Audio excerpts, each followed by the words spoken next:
Bueno, gente, ¿qué tal? Buen día. Bueno, bienvenidos a otro encuentro sobre... a otro encuentro desorientados, leyendo filosofía.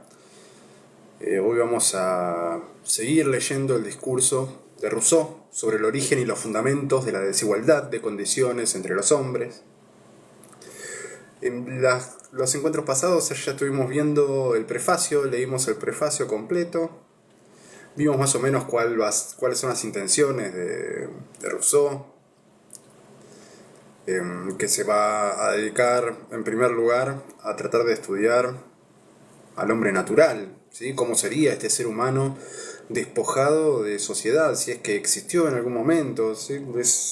De algún modo es un personaje, una figura teórica que plantea Rousseau. No es el primero en plantear esta figura teórica. Ya lo han planteado otros filósofos, Platón, por ejemplo, ya lo hemos visto. No es raro que pase esto entre los filósofos, plantear figuras teóricas que seguramente no existieron, pero sirven para esclarecer muchas cuestiones teóricas, valga la redundancia, ¿no? En este caso acerca del derecho natural y del origen de las sociedades. Específicamente lo que quiere mostrar Rousseau es cuál es el origen de la desigualdad entre los hombres, ¿no? Así que bueno, después de haber visto todo el prefacio, vamos a ver cómo es que lo trabaja. Ahora nos vamos a meter directamente en el discurso. ¿Sí? Sería la página número 1 del discurso real. Acá en el libro que tengo yo, este libro viejísimo que no sé cómo hacérselos ver, cuál es la edición, no tengo idea. El único dato que tengo es de la imprenta de José del Collado de 1820. Suerte con eso. Si quieren les puedo mandar una foto de la portada al que me lo pida para poder reconocer cuál es el libro específico, la traducción que estoy leyendo, que es bastante rara por lo que veo. Por ahí no, por ahí es algo fácil de conseguir, pero yo lo estuve buscando bastante y bueno, di con esta versión. Bueno, hola Carmen, hola Nico, ¿cómo andás? Ya Nico se está prendiendo a todos los encuentros. Bueno, buen día. Si no les alcanza a ver al profe 4 horas semanales, lo quieren ver un rato más. Desde eso habla bien del profe, ¿no? Y de los alumnos también, porque hay buena onda. Bueno, entonces vamos a arrancar con el discurso de hoy. Bueno, empiezo a leer, ¿sí? A ver qué es lo que va saliendo. Arranca de esta manera Rousseau el discurso. Dice, es pues del hombre de quien tengo que hablar.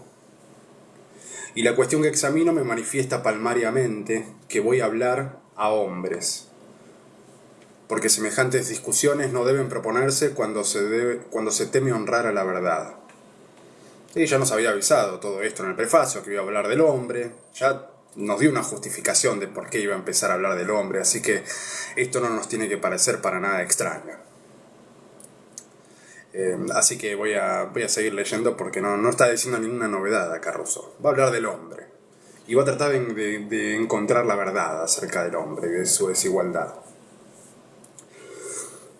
Dice entonces, yo defenderé, en fin, con energía y confianza, la causa de la humanidad delante de los sabios que me estimulen a ello, y me creeré feliz y estaré contento de mí mismo, si me hago digno, por mi celo, de mi asunto y de mis jueces.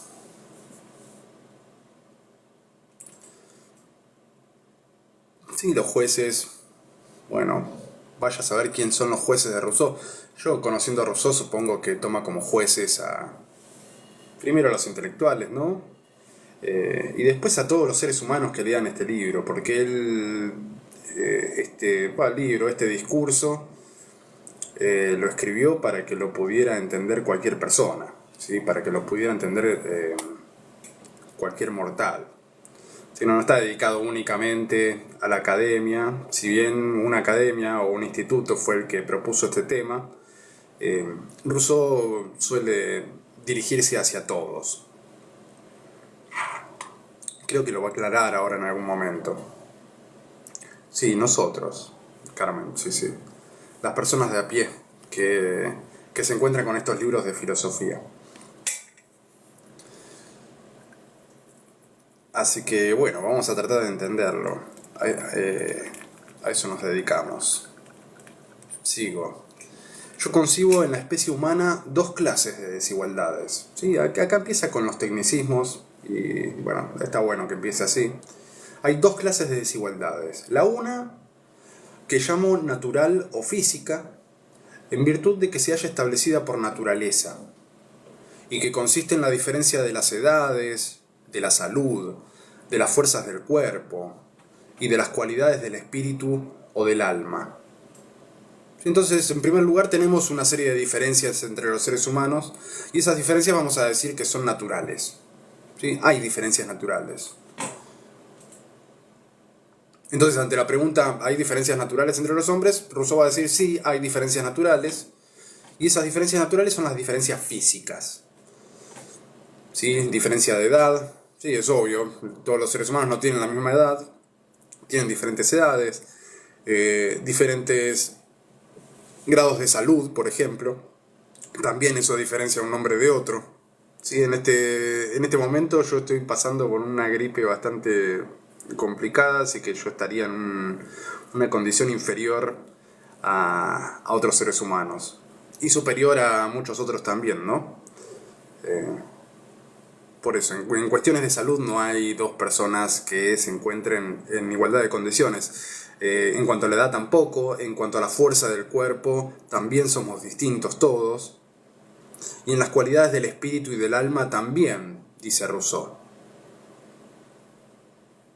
O sea, nuestras almas y nuestro espíritu no son iguales, sino que cada ser humano se distingue de los demás por las cualidades del espíritu y del alma. Después hay otro tipo de desigualdad, según Rousseau. Dice la otra, que puede llamarse desigualdad moral o política, porque depende de un género de convención, y que se encuentra establecida, o cuando no autorizada, por el consentimiento de los hombres. Es decir, hay otro tipo de desigualdad, que va a llamar moral o política, que es una desigualdad impuesta por los seres humanos, aparentemente. O sea, hay un tipo de desigualdad entre los seres humanos natural, y hay otro tipo de desigualdad que los hombres se imponen entre sí. Y esa va a ser llamada desigualdad moral o política. Esta, dice, consiste en los diferentes privilegios de que gozan algunos con perjuicio de los demás, como son el ser más ricos, más ennoblecidos, más poderosos que ellos, y también el de hacerse obedecer. Y hay otro tipo de desigualdades que no son naturales, ¿sí? Por eso las está diferenciando Rousseau de las naturales. Las naturales son físicas nada más. Después hay otro tipo de desigualdades, como la desigualdad económica, la desigualdad de poder, la desigualdad entre el amo y el esclavo. Si esas desigualdades no son desigualdades naturales, son desigualdades que dependen de una convención, de un acuerdo entre los seres humanos. Entonces, aparentemente los seres humanos también establecen desigualdades entre sí de manera convencional. Uno diría, bueno, ante la desigualdad natural, los seres humanos lo que deberían hacer, como seres racionales, ¿no? Me pongo a pensar esto yo.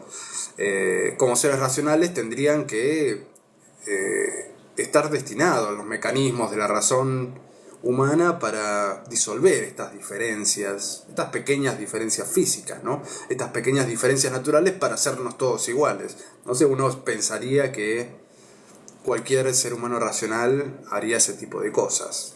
Pero Rousseau nota que el ser humano fue por otro lado, ¿no? no los vio tan diferentes a los seres humanos. O sea, las diferencias naturales no le parecieron suficientes al ser humano. Entonces decidió inventar unas nuevas para diferenciarse del resto. Parece que ser iguales no es algo cómodo para el ser humano. Naturalmente lo que decidió hacer, estando en sociedad, supongo, ahora vamos a seguir leyendo, pero lo que decidió hacer el ser humano es desigualarse más de los demás.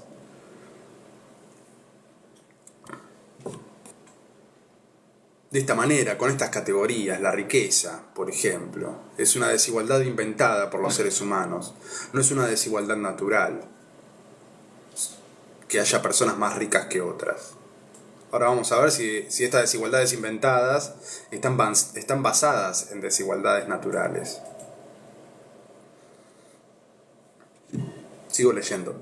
Dice, no se puede de forma alguna preguntar cuál es el origen de la desigualdad natural, porque la respuesta se hallaría anunciada en la simple definición de la voz. Y seguimos hablando de esta voz. Cuando habla de la voz, es de la voz natural. ¿Sí? Entonces, simplemente definiendo la voz de la naturaleza, vamos a encontrar el origen de la desigualdad natural. O sea, ¿por qué son naturalmente desiguales los hombres? Y bueno, porque la naturaleza lo quiso de esa manera, ¿no? La naturaleza no quiso que todos los seres humanos tengan la misma edad. Y eso es algo sabio, se supone, por parte de la naturaleza. Que no todos tengan la misma fuerza, la misma inteligencia. Entonces, hay desigualdades naturales, no necesitan mucho ser explicadas, ¿sí? Si vienen de la naturaleza, bueno, habrá que aceptarlas, callarse la boca y seguir siendo desiguales. Pero bueno, no se puede preguntar por el origen de esa desigualdad natural. O sea, sobre eso no voy a poder escribir, dice Rousseau.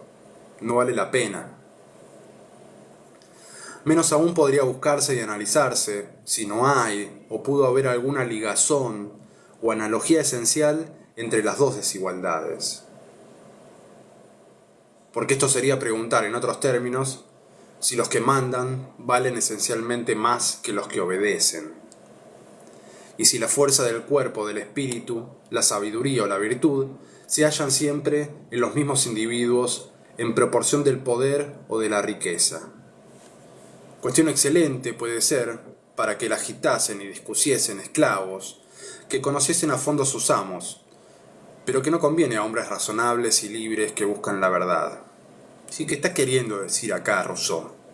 O sea, tampoco podemos decir, ya lo está anticipando, ¿no? Le está diciendo que la desigualdad natural no puede fundamentar la desigualdad que se inventó el ser humano para sí mismo, las desigualdades morales. Entonces no podríamos preguntarnos si las desigualdades morales están basadas en las desigualdades naturales, porque no es así. ¿Sí? Cualquier ser dotado de inteligencia, va a decir Rousseau, no podría aceptar esto. O sea que en la fuerza física esté basada el mayor poder de algunas personas. No sé si me explico. O sea, lo que está queriendo decir, bueno, hay personas que mandan y personas que obedecen en el mundo social, porque hay personas que tienen más fuerza que otras. ¿Sí? Eso sería una fundamentación natural a la diferencia de poderes que habría en la sociedad. Y por lo que vemos no pasa eso. O sea, los que vemos en el poder no son personas más fuertes. Físicamente, por lo menos, no son personas más fuertes los que detentan el poder. Tampoco son personas más inteligentes. No se da esa fórmula. O sea, si decimos, bueno, las desigualdades morales derivan de las desigualdades naturales, tendríamos que ver en la sociedad a las personas que mandan más fuertes físicamente o intelectualmente que las que obedecen. Y no estaría pasando eso. No vemos en el ámbito del poder político gente más fuerte físicamente. Eso no, para nada. Por ahí cuando estaba Schwarzenegger allá de alcalde, no sé qué hizo allá en Estados Unidos, pero se metió en política Schwarzenegger. Bueno, ahí sí podríamos decir hay una persona muy fuerte en el poder y se corresponde, ¿no? Fuerza, poder, pero no suele ser el común de los representantes políticos. No tienen fuerza física, generalmente no tienen mucha fuerza física. Tampoco tienen fuerza intelectual, ¿sí? No podríamos decir que los que detentan el poder tienen más inteligencia que un científico del CONICET, por ejemplo. Si fuéramos a eso, a la validación de la inteligencia, tendría que haber poderosos que fueran sumamente inteligentes, y no suele pasar para nada. Sí, los que detentan, por ejemplo, el poder económico no suelen ser personas muy brillantes. Son, sí, brillantes para la estafa, ¿no? Para conseguir plata, pero no brillantes en otros sentidos. Esto es lo que estaba tratando de denunciar Rousseau, ¿no? En estas primeras palabras que estoy leyendo. O por lo menos es lo que interpreto yo.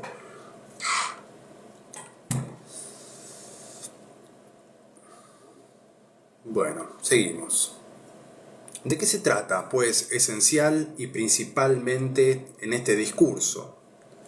De señalar y dar a conocer en el progreso de las cosas el momento en el cual el derecho sucediendo a la violencia, la naturaleza fue sometida a la ley. Entonces Rousseau va a proponer que hubo un inicio violento en el cual la ley, o sea, la naturaleza fue sometida a la ley. No a la ley natural, ¿no? Sino a la ley humana. O sea, la desigualdad natural fue opacada por la desigualdad humana. Violentamente. Y lo que quiere hacer Rousseau es encontrar ese origen violento en el que las desigualdades naturales fueron opacadas o fueron ocultadas por la ley social, por la ley humana, que legitimó otro tipo de desigualdades. Explicar por qué encadenamiento de prodigios el fuerte pudo resolverse a servir al débil, y el pueblo a comprar un reposo ideal por el precio de una felicidad efectiva. Sí, aquí hay algo que tenemos que explicar. ¿Por qué hay fuertes que obedecen y se hacen siervos de los débiles? Porque eso es lo que estoy viendo yo, dice Rousseau, en la sociedad en la que vivo. Hay personas que tienen mucha fuerza física, mucha fuerza intelectual, que sin embargo se someten a seres débiles y poco inteligentes. ¿Por qué es que pasa esto? Acá evidentemente no está rigiendo la desigualdad natural en la conformación de la sociedad. Hay otro tipo de valores que se impusieron a los naturales. Y esto fue producto de una decisión violenta y arbitraria aparentemente. Entonces, ¿cómo puede ser que haya personas, si las desigualdades naturales son de fuerza, o supongamos que la diferencia natural sea de fuerza, porque el fuerte se resolvió a servir al débil? ¿Por qué pasó eso? Porque la gente resignó su felicidad para comprar reposo. No, aparentemente hubo un mal intercambio, un mal negocio acá. Hay mucha más gente que salió perdiendo de este acuerdo en las desigualdades. En las desigualdades morales, ¿no? En las desigualdades de riqueza, las desigualdades de poder. ¿Por qué el ser humano se hizo eso a sí mismo? ¿Qué es lo que pasó? Bueno, vamos a tratar de echar luz sobre esto, a ver si nos damos cuenta de qué es lo que hicimos los seres humanos para llegar a este estado antinatural. No sé si es bueno o malo, primero estamos tratando de diferenciar esto. Acá obviamente tiene una connotación negativa, el conjunto de desigualdades morales para Rousseau. Vamos a seguir leyendo a ver si se aclara un poco. Dice, los filósofos que han examinado los fundamentos de la sociedad han conocido todos la necesidad de remontar hasta el estado natural. Sí, acá lo que veníamos hablando en la clase pasada. O sea, Rousseau no es el primero que hace este movimiento de remontarse al estado natural del ser humano, sino que ya viene pasando hace rato, y Rousseau lo quiere hacer también porque le parece una buena idea. Aunque dice, ninguno de ellos, ninguno de los filósofos que intentó remontarse al estado natural, ha podido llegar a él. Aparentemente todos se han equivocado cuando quisieron remontarse al estado natural del hombre. Cuando empezaron a preguntarse acerca del hombre natural, no pudieron responder satisfactoriamente esa pregunta. La respondieron mal. ¿Y qué viene a hacer Rousseau? Bueno, viene a responderla bien. Dice, los unos no han fluctuado en suponer al hombre en este estado, en estado de naturaleza, la noción de lo justo y de lo injusto, sin curarse de manifestar y probar que debió tener esta noción, ni menos que le fue útil. Sí, difícil de leer este texto. Difícil, supongo, para gente que no... para una primera lectura, ¿no? Para gente que no está acostumbrada a leer este tipo de libros. Generalmente Rousseau es bastante amigable para todos, pero tiene pasajes complicados y más esta traducción. Sí, por eso sirve hacer una lectura acompañada de esto. Entonces dice que hay un grupo de filósofos, o algunos filósofos, que al investigar cuestiones acerca de cómo era este hombre en estado natural, no dudaron en imponerle o en adjudicarle nociones de justicia e injusticia.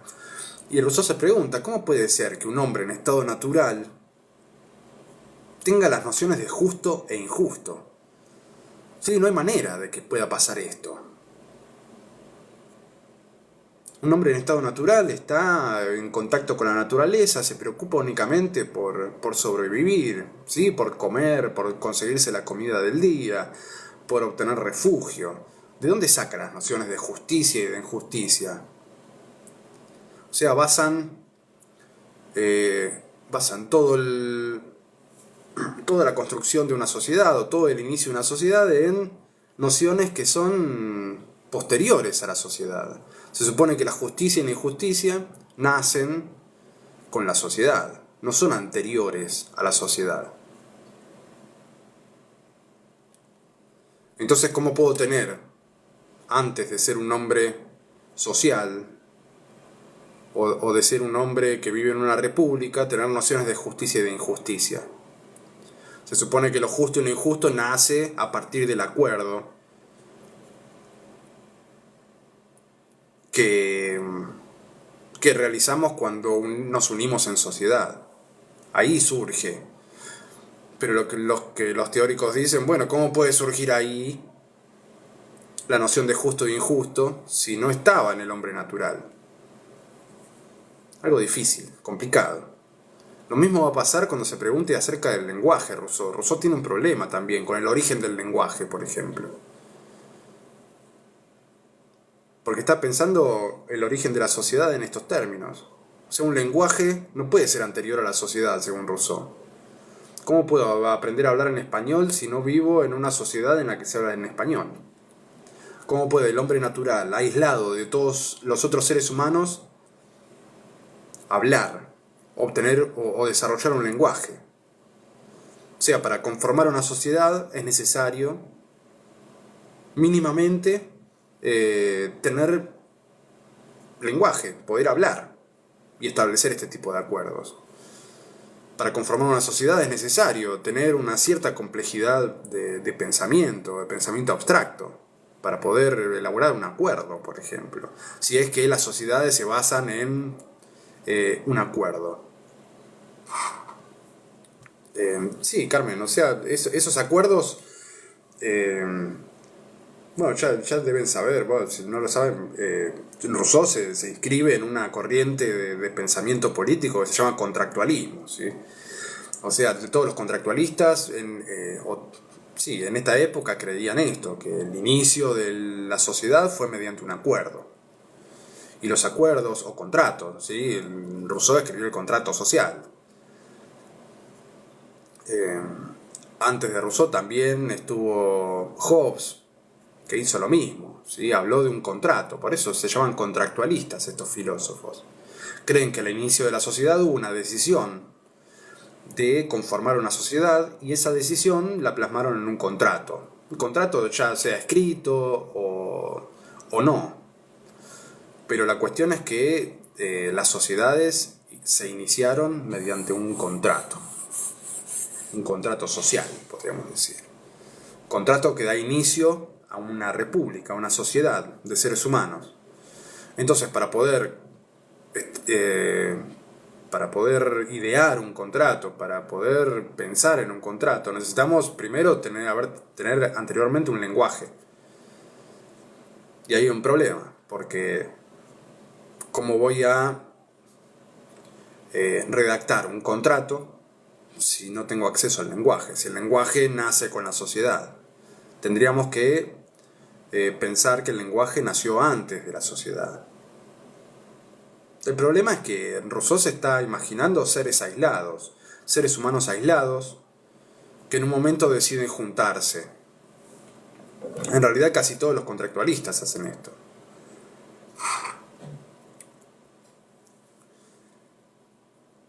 Y hacen esto en respuesta a la política, supongo, aristotélica, ¿no? Creo que me estoy metiendo en terreno pantanoso, pero según Aristóteles, el hombre es naturalmente un ser social, un ser político.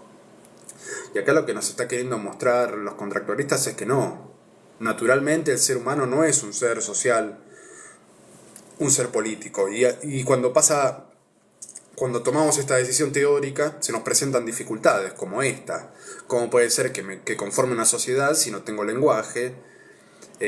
Si no sé lo que es un contrato, si no sé lo que es la libertad, si no sé lo que es la justicia, ¿cómo voy a querer una sociedad justa si no sé lo que es la justicia?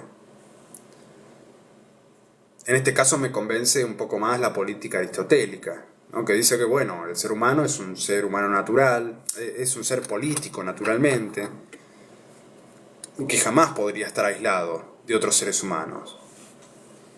O sea, la familia, según Aristóteles, es el primer germen de la sociedad humana. Tenemos al ser humano individual, y el ser humano individual no se da nunca aislado, sino que se da en el seno de una familia, una proto-sociedad natural, en la que hay alguien que manda, el padre, y los demás que obedecen. Bueno, y esa sociedad se va complejizando hasta llegar a la gran polis griega, ¿no? Ahí sí tiene un poco más de sentido ese devenir natural de la sociedad. Pero los contractualistas están queriendo sacar esa naturalidad social del ser humano y poner al hombre natural, al hombre anterior a la sociedad, este hombre que ni siquiera creen que haya existido, como un ser aislado de todos los otros seres humanos. Me sale el inclusivo, todos los otros. Obviamente es un artificio de la mente esto, y lo reconocen los contractualistas. No es que son ingenuos y que están siendo engañados, lo reconocen, pero lo creen necesario para poder desplegar su teoría política. Porque realmente lo que hay en el fondo es que ellos creen que la conformación de una sociedad tiene que estar basada en un contrato, y ese contrato tendría que ser una apuesta legal, una constitución, supongo. Tiene que estar basado en una constitución. O sea, están impulsando una forma de gobierno distinta a la anterior, una forma de gobierno constitucional. A eso están queriendo llegar. Y están tratando de acomodar la teoría para que encaje de esa manera, ¿no? No sé, pero por lo menos es algo que especulo yo con esto. Porque trae muchas dificultades. Igual vamos a ver cómo sigue Rousseau con esto.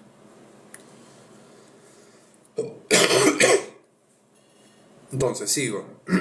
Dice, algunos filósofos entonces que han querido suponer en el hombre natural nociones de justicia e injusticia sin preocuparse por probar de dónde salió esta noción.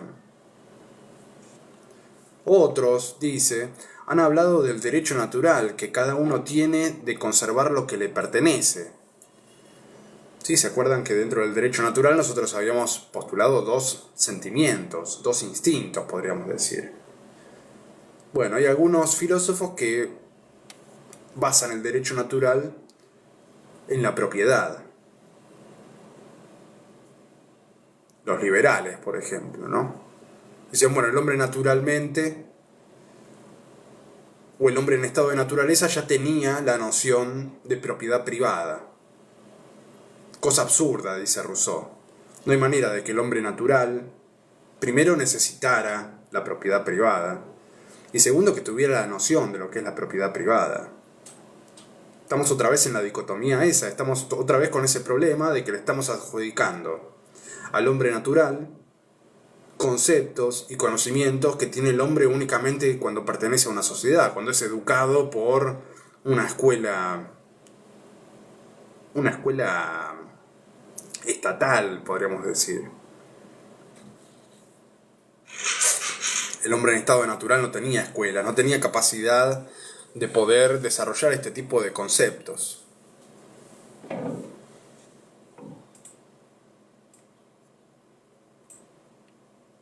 Leo otra vez, dice, los otros han hablado del derecho natural, que cada uno tiene de conservar lo que le pertenece, sin explicar lo que ellos entendían por pertenencia. O sea, están dejando muchos baches estos teóricos políticos cuando estudian al hombre natural. Dicen, bueno, tienen nociones de justicia e injusticia, pero no explican de dónde la sacan.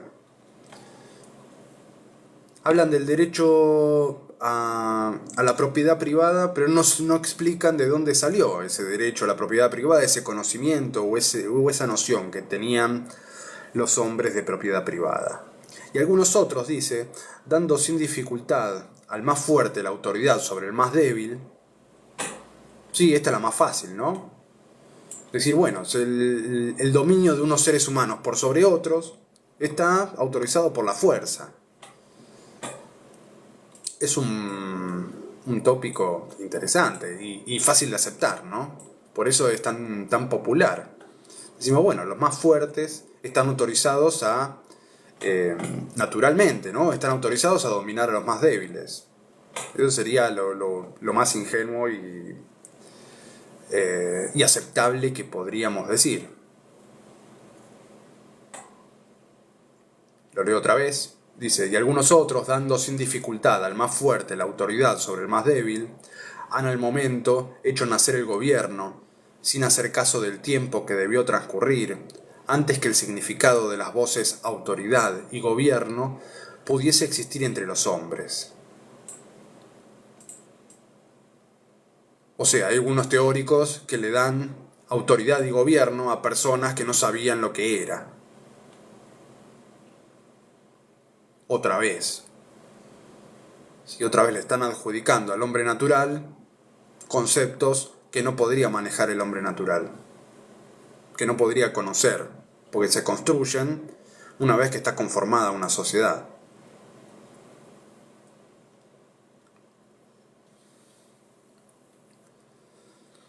En fin, hablando todo sin cesar de necesidad, de codicia, de opresión, de deseos y de orgullo, han transmitido al estado natural las ideas que ellos habían adquirido en la sociedad. Sí, acá está claramente lo que está diciendo Rousseau, ¿no? Han transmitido al estado natural ideas que ellos habían adquirido en la sociedad. Y mediante un estudio riguroso de textos, una formación filosófica importante. O sea, están haciendo del salvaje un filósofo.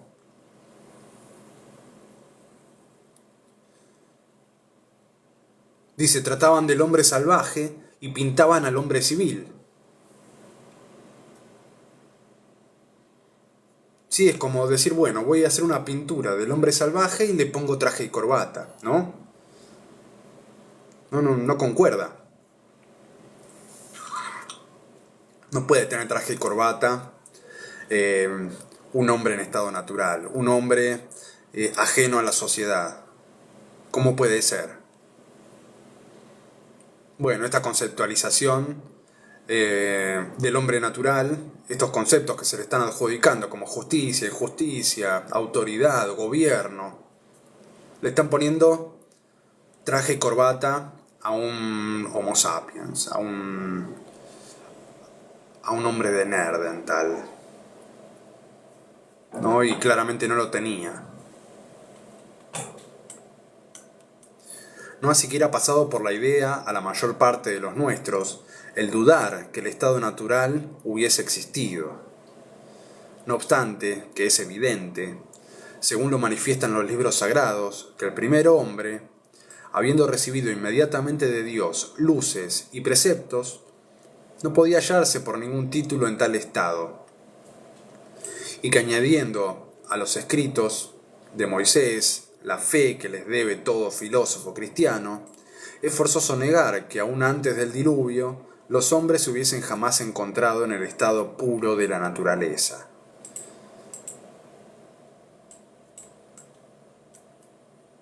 O sea, a nadie se le ocurrió dudar de la existencia de este hombre natural, dice Rousseau.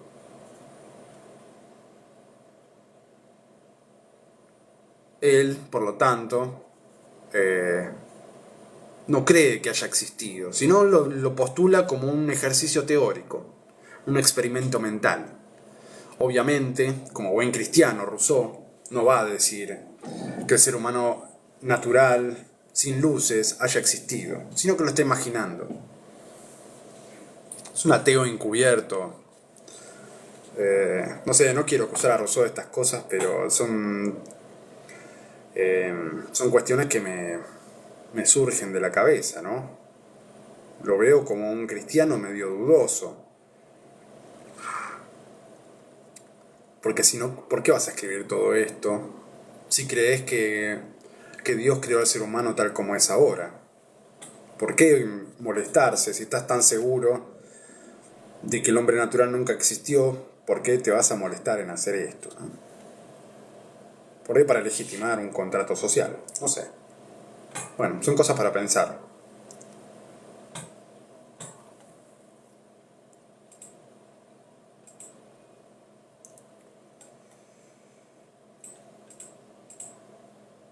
A menos, dice, que no hubiesen vuelto a él por algún acaecimiento extraordinario, paradoja bastante difícil de defender y del todo imposible de probar.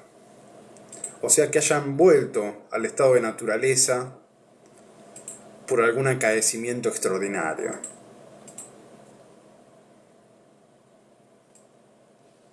O sea, podríamos pensar que, bueno, está bien, Dios creó a los seres humanos con todas las luces, con todos estos preceptos, con todo este conocimiento, y el ser humano solo decidió volver al estado natural, algo bastante difícil de defender, dice Rousseau.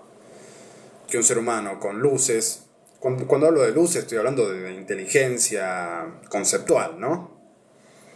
Un ser humano con luces que haya vuelto al estado natural y se haya puesto en el estado de perder esas luces.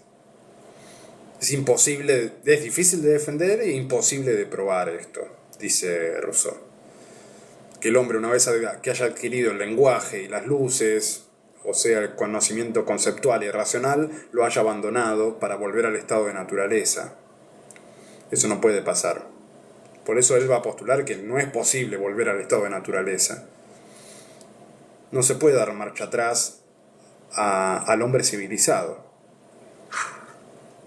No me puedo volver ignorante otra vez. No me puedo despojar del lenguaje otra vez.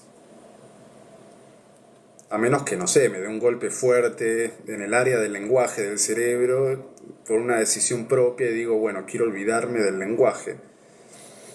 Difícil igual, ¿no? Pero, no sé, se podría imaginar sacarse la habilidad de hablar para volver al estado de naturaleza. Bien, seguimos. Principiemos, pues, por separar todos los hechos respecto a que no tocan ni tienen relación con la cuestión. Entonces vamos a empezar a liberar o a limpiar el ámbito conceptual. A ver cómo lo hacemos, dice Rousseau.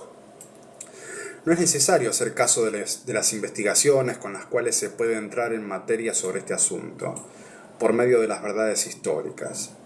Valgámonos solamente de razonamientos hipotéticos y condicionales, mucho más a propósito para aclarar la naturaleza de las cosas, que para manifestar el verdadero origen. Sí, acá está hablando del carácter teórico del hombre natural. Hagamos este experimento mental, dice Rousseau. Un poco parecido al experimento mental que realizó Platón cuando escribió la República, ¿no? Esa república que jamás existió, pero imaginó también Platón a este hombre natural y cuál pudo haber sido el origen de la sociedad, para poder pensar una sociedad más justa, una sociedad más acorde a la naturaleza del hombre.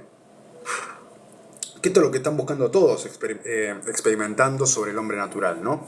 Tratar de diseñar una sociedad, una república que respete la naturaleza humana, o que emane de algún modo de la naturaleza humana. Esa va a ser la mejor forma política. Entonces, si logramos discernir, aunque sea artificialmente, la naturaleza del hombre, vamos a poder encontrar la forma política que le corresponde, la forma política ideal, que se viene ensayando desde Platón, o antes. Entonces vamos a hacer eso, dice Rousseau. Ya sabemos que nunca existió el ser humano en estado natural, porque lo creó Dios, ya con todas las luces, pero igualmente hagamos este ejercicio, a ver si nos sirve de algo. Así como hacen los científicos, ¿sí? Cuando no saben algo, bueno, postulan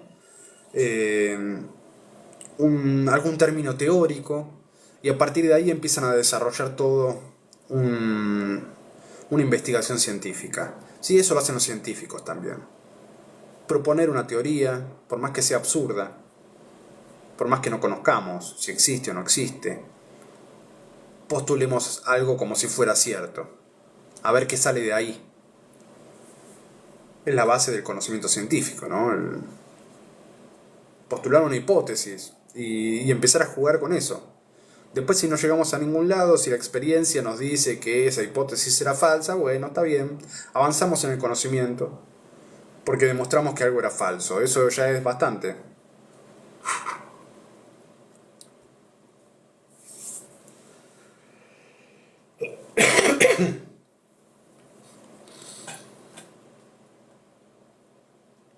Leo otra vez entonces, valgámonos solamente de razonamientos hipotéticos y condicionales, mucho más a propósito para aclarar la naturaleza de las cosas, que para manifestar el verdadero origen. No estoy averiguando nada sobre el verdadero origen. Y muy parecidos a aquellos que hacen diariamente nuestros físicos acerca de la formación del mundo. ¿Sí? Lo que acabo de decir. ¿Sí? Lo acabo de decir porque seguramente me salió de la cabeza por haberlo leído. No es que soy tan grosso, ¿no? Lo leí hace un rato, entonces me van saliendo estas cosas.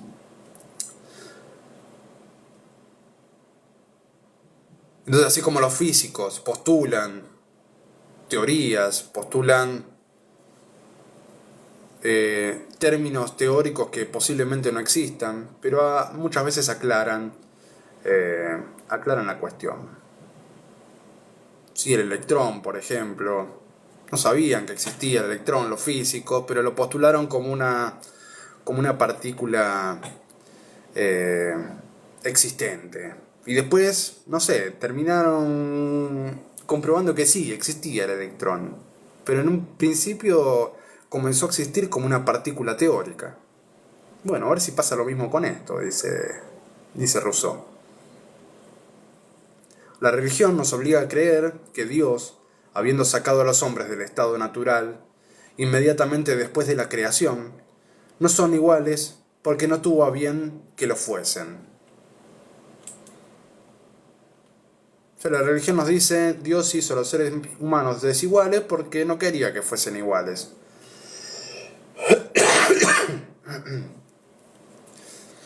Mas la religión no nos prohíbe el formar conjeturas sacadas de la naturaleza sola del hombre y de los seres que le rodean, y sobre lo que hubiera llegado a ser el género humano si hubiese permanecido abandonado a sí mismo.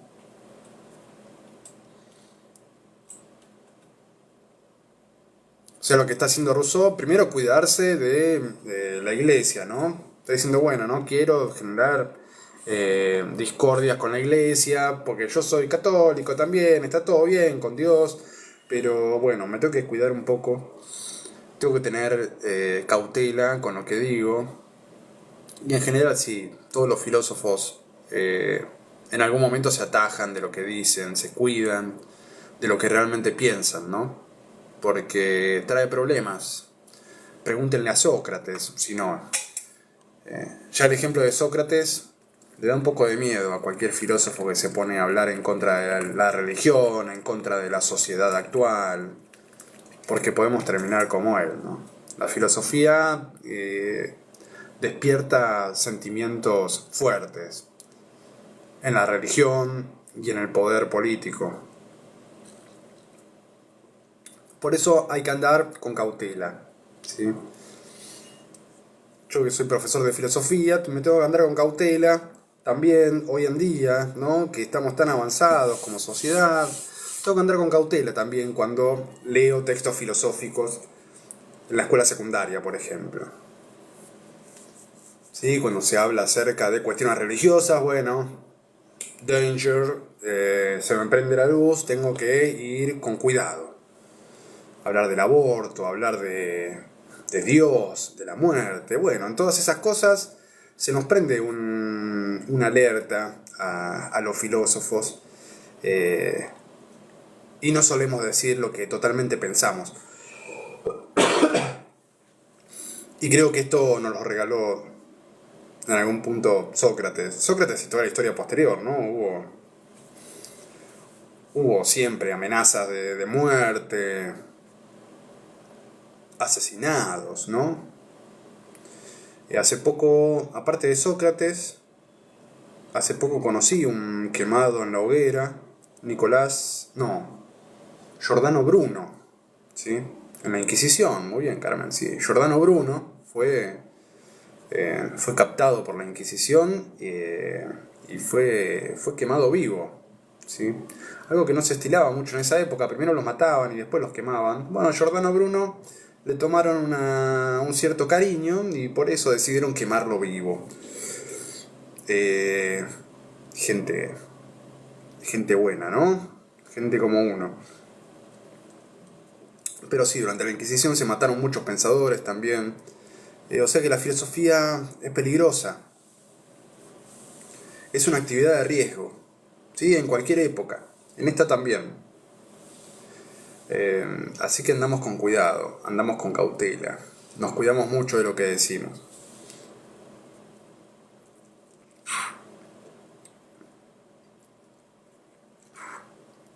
Bueno, entonces acá Rousseau está con este tema del cuidado, ¿no? El cuidado de sí mismo. Este sentimiento, este instinto que tienen todos los seres humanos, ¿no? El amor de sí, de su propia conservación, bueno, acá lo está poniendo en ejercicio. Lo leo otra vez porque, no sé, porque tengo ganas. Dice, mas la religión no nos prohíbe el formar conjeturas sacadas de la naturaleza del hombre y de los seres que le rodean, y sobre lo que hubiera llegado a ser el ser humano si hubiese permanecido abandonado a sí mismo. Sí, es decir, entonces, el ser humano no fue abandonado a sí mismo, el ser humano ya nació con todas las luces, pero imaginemos que no hubiese pasado eso. Sí, eso es lo que está aclarando. Para zafar un poco de la censura, ¿no? Pero igualmente los censores de la Inquisición, los censores de la Iglesia, no, ya reconocen estas cosas. Son bastante. No voy a decir que son que bastantes son, pero sí, son bastantes, ¿sí? Son bastante rigurosos, persecutores, y se dan cuenta de estas tramoyas. También cuando Descartes postuló al genio maligno para no poner al Dios engañador, bueno, no engañaron a los censores de la iglesia, le prohibieron el libro y se lo prendieron fuego. Así que mucho no sirve tampoco esto, se dan cuenta. Hay filósofos entre los censores también, eso es lo malo. Se suele subestimar a los censores. Bueno, sigo. Ved aquí lo que se me pide, dice, y lo que me propongo examinar en este discurso. Mi asunto interesando al hombre en general, trataré de adoptar un lenguaje que convenga a todas las naciones, dice. Acá lo que hablaba yo antes, ¿no? Que Rousseau no destina sus escritos a un sector de la sociedad privilegiado, ¿no? Ni a una nación privilegiada. Va a usar un lenguaje que convenga a todas las naciones, dice. Un lenguaje claro, porque voy a hablar del hombre en general. Y quiero que esto llegue a todos los hombres.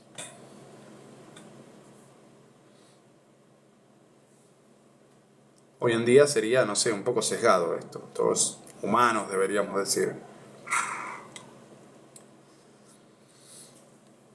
O más bien olvidando el tiempo y los lugares, para no pensar sino a los hombres a quienes hablo. Me supondré en el Liceo de Atenas, dice Rousseau, repitiendo las lecciones de mis maestros, teniendo por jueces a los Platones y a los Xenócrates y al género humano por auditor. O sea, al hablar de estas cosas, dice Rousseau, me voy a imaginar que estoy hablando en Atenas, en el Liceo de Atenas, el Liceo de Aristóteles, ¿no? Que estoy hablando ante Platón, ante Xenócrates, o sea, estoy hablando de filosofía. Voy a hacer de cuenta que estoy en este lugar. A ver si puedo decir lo que pienso realmente. Primero, habiendo advertido todas las salvedades, ¿no? Para que no lo agarren.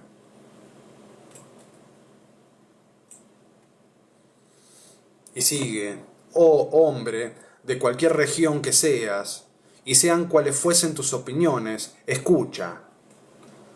Ve aquí tu historia, tal cual he creído leerla, no en los libros de tus semejantes, que son engañosos, sino en la naturaleza, que no miente jamás.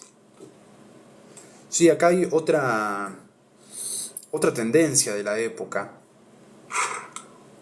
Otra tendencia de tratar de empezar el pensamiento de cero, ¿no? Independientemente de los libros de la tradición, que aparentemente están equivocados todos. Todos se han equivocado. Entonces, en vez de leer los libros de la tradición, lo que voy a hacer es leer el libro del mundo. Ahí tiene que estar la verdad.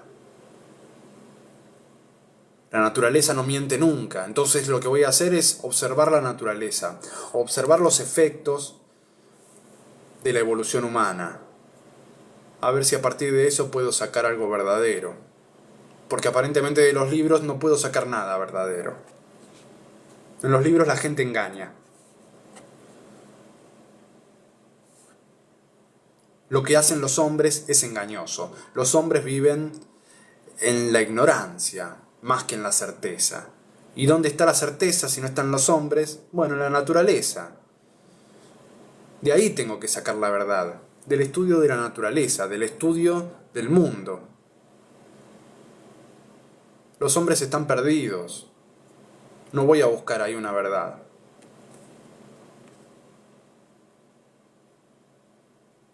De más está decir que Rousseau leyó muchísimo, ¿no? Que puede hacer esto porque tiene una formación académica importantísima.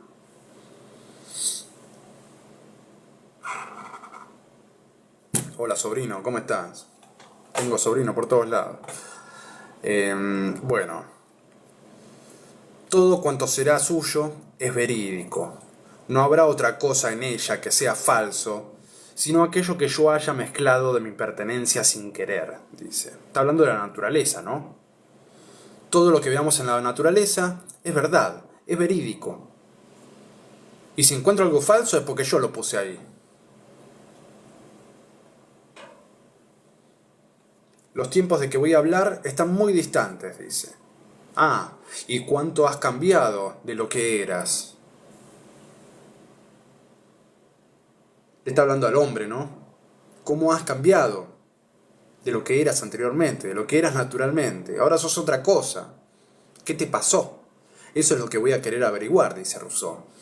Quiero saber qué te pasó, hombre actual, que te distanciaste tanto de lo que eras. Es, por decirlo así, la vida de tu especie, la que voy a describirte con relación a las cualidades que has recibido y que tu educación y costumbres han podido depravar, pero que no han podido destruir. O sea, yo voy a reconocer ahí en el hombre de hoy, voy a reconocer al hombre que eras, porque voy a reconocer todo lo que la sociedad puso en ti. Eso va a decir Rousseau, ¿no? Entonces, observando la naturaleza, observando al ser humano de hoy, que no es algo natural, está depravado. ¿Y qué lo ha depravado al ser humano actual? La educación y las costumbres, ¿sí? Dos productos de la sociedad. Entonces la sociedad es la que depravó al hombre.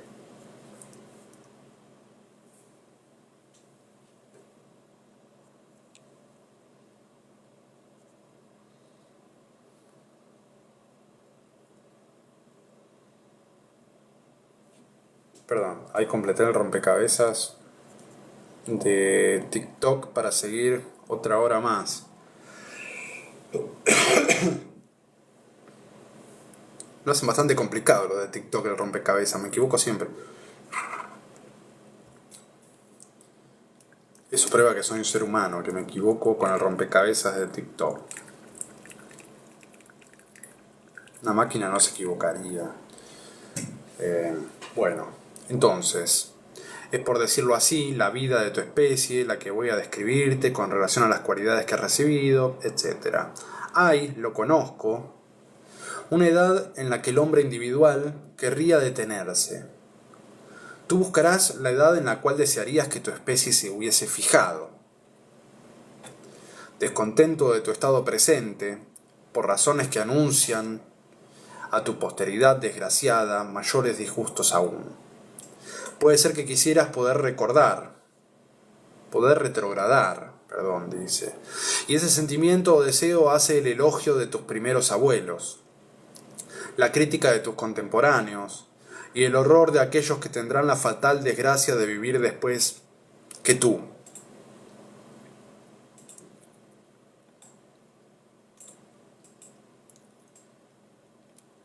Lo leo otra vez. Dice, hay, lo conozco, una edad en la que el hombre individual querría detenerse. ¿Cuál sería esa edad en la que el hombre individual querría detenerse? ¿En Grecia? Puede ser. Estaba hablando mucho de Platón, del Liceo. Por ahí se hubiera querido detener el ser humano. No lo sé, estoy especulando. Tú buscarás la edad en la cual desearías que tu especie se hubiese fijado. O sea, obviamente la edad actual no es anterior a la actual. Pareciera, según Rousseau, que el hombre se va degenerando cada vez más. Por eso está diciendo que siempre vas a encontrar en el pasado una edad en la que te quisieras detener y no avanzar más, porque el avance, o el supuesto avance, es una depravación. Y cuanto más pasa el tiempo, más depravados estamos. Entonces, descontento de tu estado presente, por razones que anuncian a tu posteridad desgraciada mayores disgustos aún. ¿Sí? Si el hombre se va depravando cada vez más, cuanto más tiempo pasa, más depravados vamos a estar y peor vamos a vivir. Sí, Carmen, sí, no quería llevarlo tanto hasta volver al ser natural. Sí, en realidad sí. Pero bueno, lo que está diciendo no está poniendo un punto fijo, sino que el punto va a estar en el pasado siempre. O sea, mirá la historia, te dice Rousseau, de la humanidad, vas a querer quedarte en alguna parte del pasado.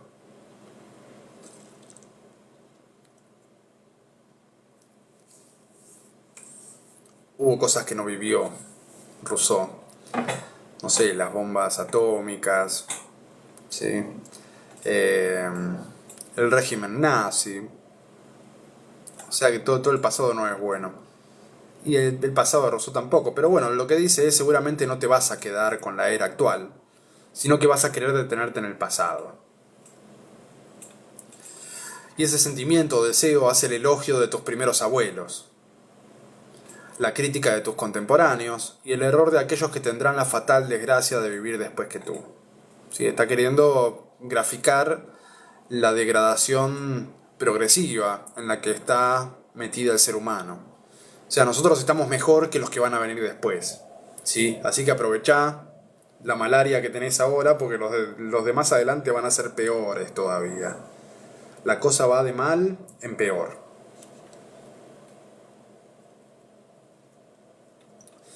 Y ahí termina esta especie de, no sé si llamarla introducción, pero sí, es una especie de introducción al discurso. Ahora dice primera parte. Así que voy a seguir un poquito más. No lo quiero cortar acá.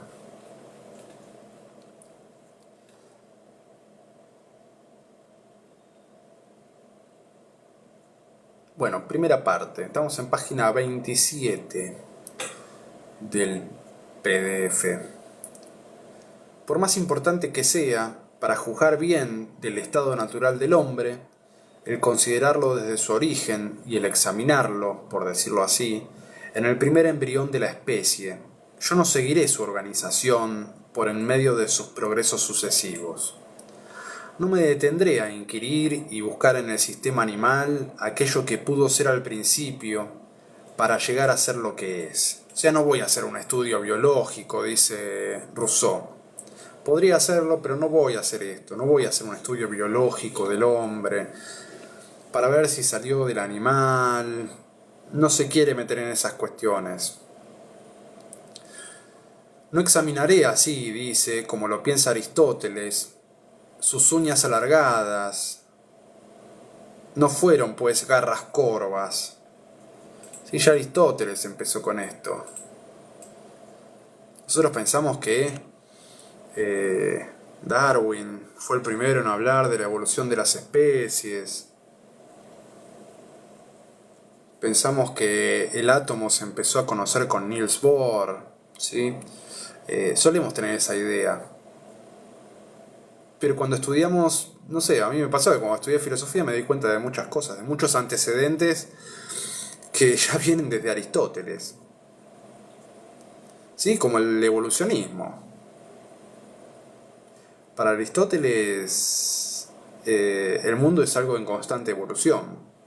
Sí, habla del primer motor inmóvil. En algún momento, no sé, podríamos leer la metafísica de Aristóteles. Pero bueno, no puedo leer todo. Voy a tratar de ir leyendo todo lo que pueda. Me encantaría leer todo junto. Pero no sé, mi condición de ser humano me hace leer una cosa por vez. Aparte de todo lo que leo, ¿no? Bueno, entonces aparentemente, según Rousseau, que leyó Aristóteles, yo leí Aristóteles y también, bueno, estoy de acuerdo con lo que dice Rousseau. Dice, no voy a examinar como piensa Aristóteles las uñas alargadas, que no fueron garras corvas, sino que era velludo como un oso, y si marchando en 4 pies, dirigiendo sus miradas hacia la tierra, y circunscrito a un horizonte de algunos pasos, no manifestaba a un mismo tiempo el carácter y los límites de sus ideas. Sí, no se va a poner a hablar de la posición erguida del ser humano, del pulgar invertido, ¿sí? Eso es trabajo de otras personas. Aunque Aristóteles ya lo había planteado esto, que el ser humano no nació o no fue creado como lo vemos hoy en día. Y lo repito, Aristóteles, ¿sí? Aristóteles. Vivió como 2000 años antes de Darwin, ¿sí? Tanto mérito que se le da a Darwin. Aristóteles hablaba de esto, de que el ser humano andaba en cuatro patas, que era más peludo de lo que es, que fue evolucionando, que fue cambiando a lo largo de la historia de la Tierra.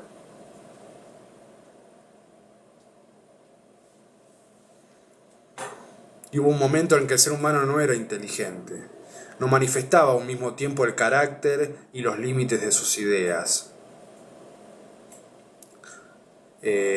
Locura, no sé, son cosas que a mí me sorprenden, me siguen sorprendiendo. Más de Aristóteles, yo creo que no era humano este señor.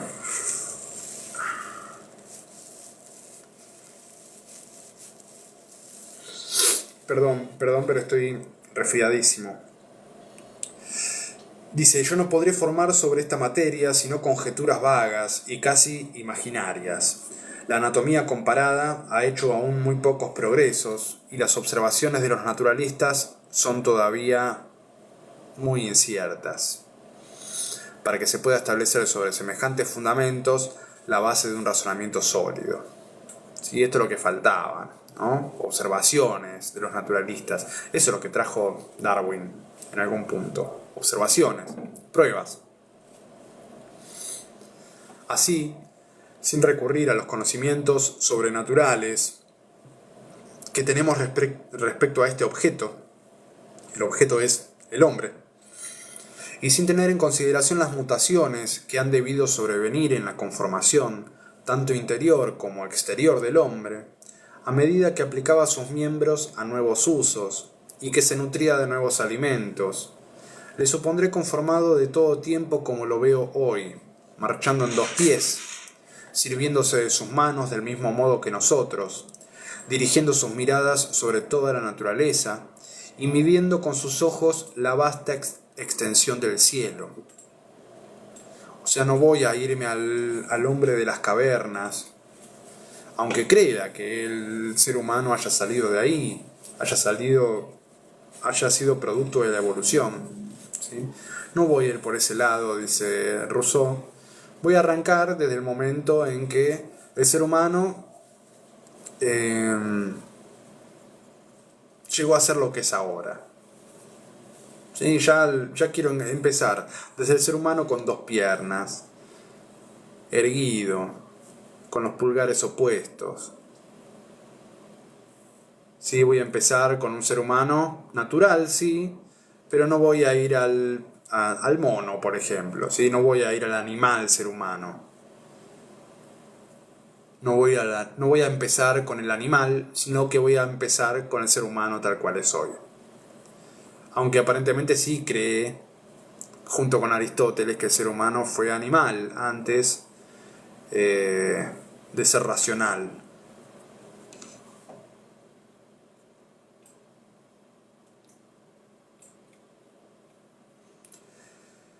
En despojando este ser, así constituido, de todos los dones sobrenaturales que ha podido recibir y de todas las facultades artificiales que no ha podido adquirir sino por largos progresos, y considerándole, en una palabra, tal cual ha debido salir de las manos de la naturaleza, no veo sino un animal más débil que los unos y menos ágil que los otros.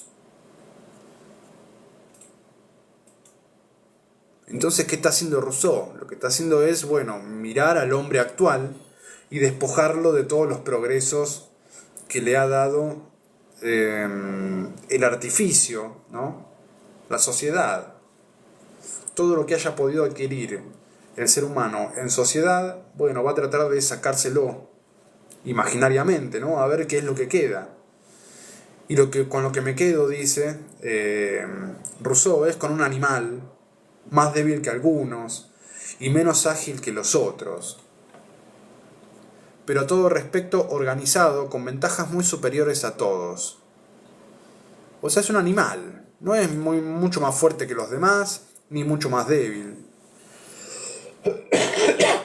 Es más, es más débil que fuerte el ser humano en estado de naturaleza, el ser humano despojado de la racionalidad, por ejemplo, o despojado de todo lo que la sociedad hizo de él.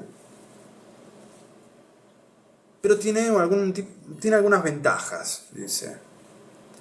Yo lo veo, acá ya está volando, ¿no? Rousseau. Yo lo veo saciándose debajo de una encina, desalterándose en el primer arroyo y hallando su cama al pie del mismo árbol que le ha suministrado su comida. Y ve de aquí sus necesidades satisfechas. O sea, se están imaginando un ser humano tranquilo, ¿sí? Es un animal, sí, un animal más. Pero está tranquilo en la naturaleza, come, se refugia, se lava en el arroyo. Sí, un ser humano feliz. La tierra, abandonada a su fertilidad natural y cubierta de bosques inmensos que la hacha no mutiló jamás. Sí, vean que nos está proponiendo un mundo hermoso, ¿sí? Casi paradisíaco para el ser humano. El hombre natural vivía tranquilo, vivía en una tierra fértil, ¿sí? La fertilidad que le da la naturaleza. No hay árboles talados. Ofrece a cada paso almacenes y acogidas a los animales de toda especie. O sea, la comida abunda. Está todo re bien. Los hombres dispersados entre ellos. Acá está la característica de la dispersión, ¿no? Se imaginan los hombres dispersados, separados. Entonces los hombres dispersados entre ellos observan, imitan su industria y se elevan de este modo hasta el instinto de las bestias, con esta ventaja, que cada especie no tiene sino el suyo propio, y que el hombre, no teniendo pues ser ninguno que le pertenezca, se los apropia a todos, se nutre igualmente de la mayor parte de los alimentos diversos. Y acá está dando otra característica del ser humano natural. Primero, que no tiene ningún instinto como los otros animales. No tiene instintos el ser humano natural.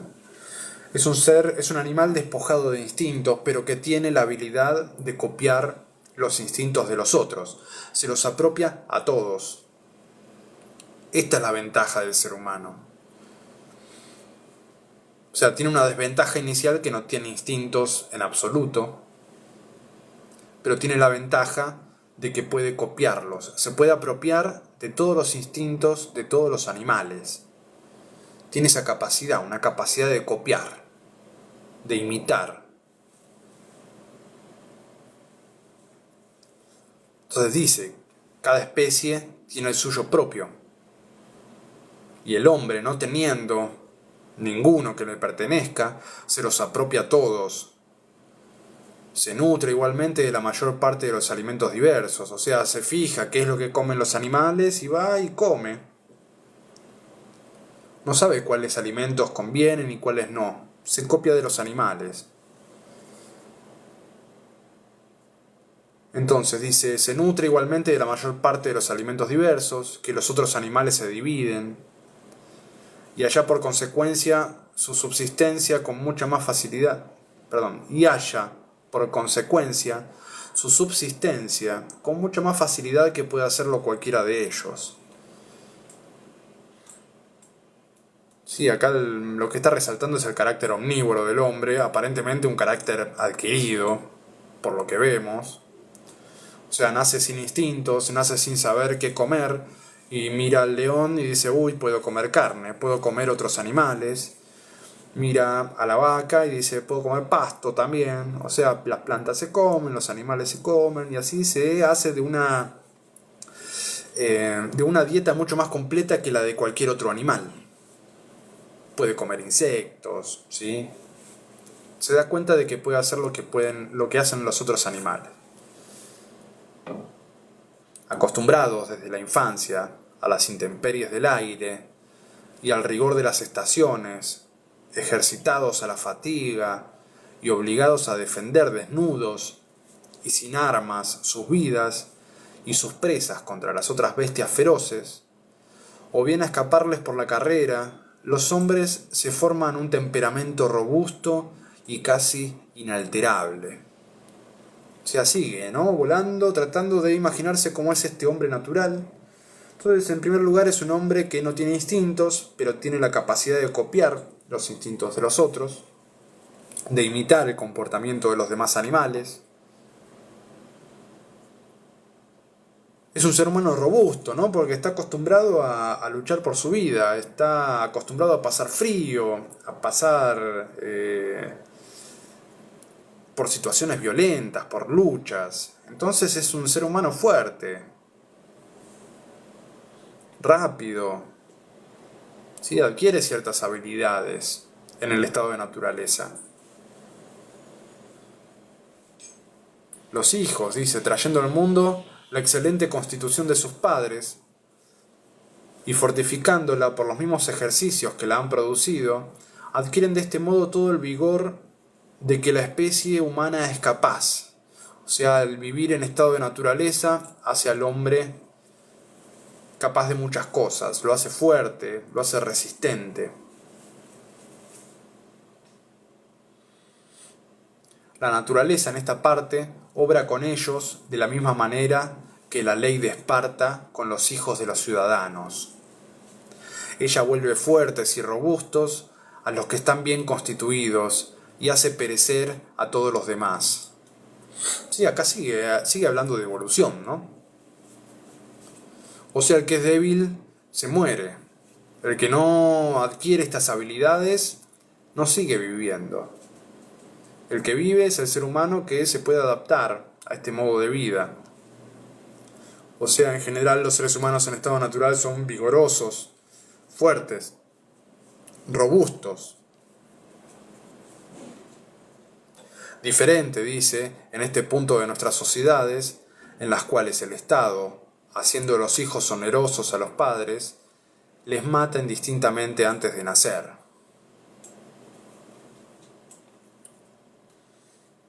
A ver, vamos otra vez. A ver qué está queriendo decir acá Rousseau. Diferente en este punto de nuestras sociedades, en las cuales el Estado, haciendo a los hijos onerosos a los padres, les mata indistintamente antes de nacer.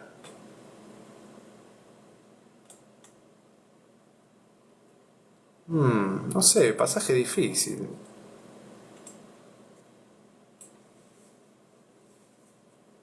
Se está diciendo, no sé si está hablando de aborto, no tengo idea.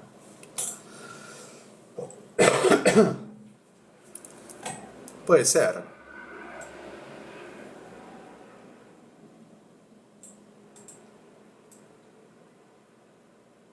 O sea, en vez de dejarlos que la naturaleza deciden antes ellos. Sí, yo creo que está hablando del aborto.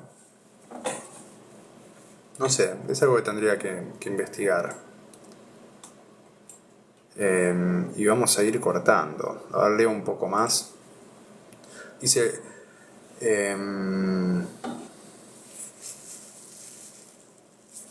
acá habla Carmen. Antes de nacer, no sé, pero una vez nacidos y siendo incapaces los mataban. Sí, puede ser. Sí.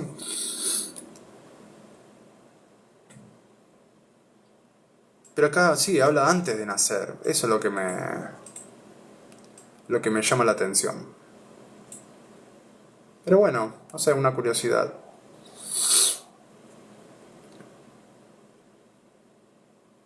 Bien, el cuerpo del hombre salvaje, siendo el único instrumento que conoce, le emplea a diversos usos de los cuales por la falta de ejercicio los nuestros son incapaces. Acá ya está mostrando o está haciendo una comparación del hombre salvaje con el hombre natural, ¿no? Digo que del hombre salvaje o del hombre natural con el hombre social, este hombre artificial. Entonces dice, el hombre natural está acostumbrado a diversos ejercicios, tiene el cuerpo fuerte, mientras que los nuestros no. ¿sí? El ser humano social no tiene el cuerpo vigoroso que debería tener en estado de naturaleza. Y es precisamente nuestra industria la que nos quita la fuerza y la agilidad que la necesidad le obliga a adquirir. O sea, la necesidad en estado natural nos hace seres vigorosos, fuertes, sanos. La sociedad no. La sociedad nos saca todas esas cualidades, se supone buenas del cuerpo, y mediante la industria nos debilita, nos quita la fuerza y la agilidad. ¿Por qué? Porque yo para comer un pedazo de carne no tengo que ir a correr a una bestia y matarla y todo el desgaste físico que ello implica. Voy al supermercado, la compro y bueno, eso me saca fuerza, me saca agilidad, me saca inteligencia también. O sea que la comodidad de la vida social es más perjudicial que beneficiosa, según Rousseau, para el ser humano. Si hubiera tenido un hacha, su puño rompería tan fuertes y gruesas ramas. Sí, acá se está preguntando el hombre natural. El hombre natural rompía ramas con sus propias manos. ¿Qué hizo el hacha? ¿O qué se hizo el ser humano creando el hacha? Se debilitó, ¿sí? Debilitó sus brazos. Lo que antes hacía con las manos, con su cuerpo, ahora lo hace con un instrumento que le saca trabajo. El ser humano social se saca trabajo de encima, se saca esfuerzo físico y eso lo debilita. No es algo positivo. Sin hacha tendríamos que romper las ramas con nuestras manos y eso nos haría más fuertes, haría nuestras manos más gruesas, más fuertes y nuestros brazos también más fuertes, más resistentes. Si hubiera tenido una honda, ¿tiraría una piedra con tanta impetuosidad? Se pregunta Rousseau. Sí, una honda, una catapulta. No, con las manos tiraba la piedra el hombre natural y así se hacía fuerte, así tenía sus brazos fuertes. El ser humano cuando empezó a crear todos estos artificios lo que hizo fue ahorrar fuerza, ahorrar energía. Y eso te hace débil, te debilita. ¿Sí? Lavar la ropa, bueno, con las manos se lava la ropa, según Rousseau. No con el lavarropas. El lavarropas te debilita, te hace débil, te achancha. Habría que ver si Rousseau tenía ahí todas sus herramientas. Yo creo que sí. Pero bueno. Si hubiera tenido una escalera supongo, ¿subiría con tanta ligereza sobre un árbol? Sí, el hombre perdió todas estas habilidades. Perdió la habilidad de romper ramas con las manos. Perdió la habilidad de tirar piedras con fuerza. Perdió la habilidad de escalar un árbol cuando inventó la escalera. Y si hubiera tenido un caballo, ¿sería tan veloz en la carrera? Otra vez, ¿sí? El hombre descubrió que se podía subir a un caballo y dejar de caminar. Eso que lo hizo vago, ¿sí? Lo hizo débil, le debilitó las piernas. ¿Sí? El hombre natural era rápido, era ágil, fuerte. Todos estos avances, estos supuestos avances de la racionalidad humana no son más que debilitaciones del ser humano. Son artificios que lo debilitan. Dejad al hombre civilizado el tiempo de reunir todas esas máquinas alrededor de sí. No se puede dudar que no sobrepuje con facilidad y triunfe del hombre salvaje. Pero si queréis ver un combate más desigual aún, ponedlos desnudos y desarmados enfrente el uno del otro, dice.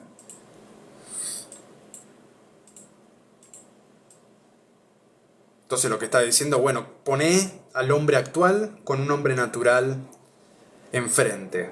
Obviamente, el hombre actual, con todos sus artefactos, va a poder hacer muchas más cosas que el hombre natural, ¿no? Con todo su armamento, con todos los artefactos que utiliza, va a ser más fuerte y más ágil que el hombre natural, pero ponelos desnudos, ¿sí? Ponelos en bolas, dice Rousseau, uno al lado del otro, a ver quién gana, a ver quién es más ágil. Y acá dice, bueno, ponerlos desnudos y desarmados enfrente el uno del otro, y van a reconocer muy pronto cuál es la ventaja de tener sin cesar todas sus fuerzas a su disposición, de estar siempre pronto y preparado a todo acontecimiento, y de transportarse, por así decirlo, siempre todo entero consigo.